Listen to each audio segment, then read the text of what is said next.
ఈ Christmas holidays, అదేవిధంగా year ending, జనవరి 1 పండగలు రావడము, అదేవిధంగా వైకుంఠ ద్వార దర్శనం కోసము తిరుమలలో భక్తులు పోటెత్తుతా ఉన్నారు. దాదాపుగా 2300 మంది పోలీసులు, 1100 మంది విజిలెన్స్ సిబ్బంది, భద్రతా సౌకర్యాలు, ఎటువంటి అవాంఛనీయ సంఘటనలు జరగకుండా ప్రభుత్వం అయితే చర్యలు తీసుకుంది.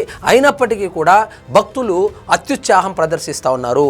సో 31st నైట్ 12 గంటలకే దేవుణ్ణి దర్శించుకోవాలని, లేదా వైకుంఠ ద్వార దర్శనం అంటే 1వ తారీఖు 2వ తారీఖు ఒక్కరోజని అలా కాదు. అంటే డిసెంబర్ 30వ తారీఖు నుంచి జనవరి 8వ తారీఖు వరకు, అంటే దాదాపుగా 10 రోజుల వరకు 182 గంటలు దర్శనం గంటలుంటే దాంట్లో 90% వరకు, అంటే 164, దాదాపుగా 164 గంటల వరకు సాధారణ భక్తులకే కేటాయించారు. ఈసారి విఐపీలకు తగ్గించేశారు. 10% మాత్రమే విఐపీలకు, మిగిలిన సమయం మొత్తం సాధారణ భక్తుల కోసమే కేటాయించారు.